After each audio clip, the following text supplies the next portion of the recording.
be required to do community service. They could work at soup kitchens, homeless shelters, or clean up beaches, the principal suggested. I didn't want to be like everybody else, Josh says. I wanted to be me. And that meant finding a problem and creating his own solution. I asked my mom to take me to Miami, where poor people lived, so I could help, he says. I thought Boca Raton was this fairy tale place with no poverty. But needy people live all over the world, even in Boca Raton, his mom said. And she showed Josh by taking him to Florence Fuller Child Development Center, a daycare center in a neighborhood of migrant farm workers. Josh offered to help teach the young children. No go. The director told him he had to be at least 16 years old to work with kids. Well, is there anything the kids need? He asked. School supplies for when they start kindergarten, the director said.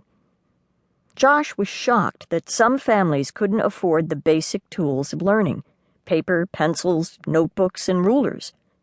Josh promised that the 152 kids starting kindergarten in the fall would have all the supplies they would need, packed in their very own brand-new backpack. Sack It To You was born. Josh designed a logo and made business cards and stationery on his computer. Every day after school, he asked stores that sold backpacks or school supplies for donations. Day after day, he was turned down. He decided to try another approach. Maybe he could raise money to buy the packs and supplies. To raise the $7,600 he needed, Josh mailed out letters to family, friends, his parents' friends, and businesses asking for donations. He also knocked on doors in his neighborhood. At the end of the summer, armed with the donations and a list, he went shopping. When I handed the kids backpacks, they were so happy, Josh says. It was such a good feeling, I couldn't stop. Neglected teens needed supplies. Josh read in the paper that the Haven, a home for abused and neglected teens, needed school supplies. Josh took care of it. He raised another $6,400 for 128 packs. When I gave these big macho kids backpacks, something I always took for granted, some of them broke down and cried, he says.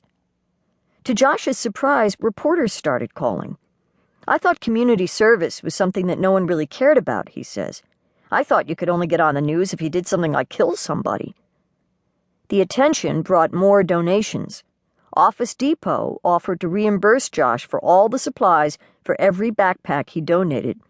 Later, because of budget cuts, they covered only supplies Josh couldn't afford, and then switched to providing thousands of backpacks, some filled with supplies. And the press attention brought even more requests for backpacks.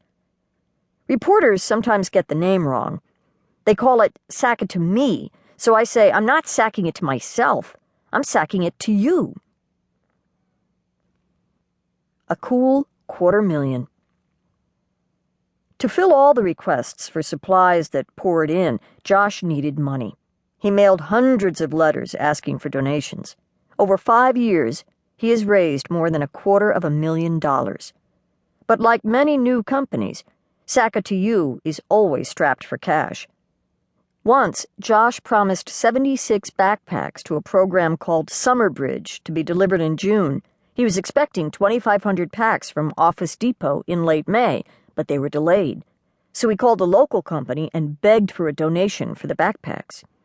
It always works out somehow, Josh says. Collecting money is only the first step. Stuffing hundreds of backpacks would take one person hours and hours. So Josh corrals his friends to pick up the supplies and backpacks from local stores and his 2 storage centers and help him to pack them. When filling the backpacks, Josh follows Palm Beach County's school supply list, with exceptions. If an agency wants tissues, I give them tissues. Elementary school kids get things like pencils, crayons, and blunt-tipped scissors.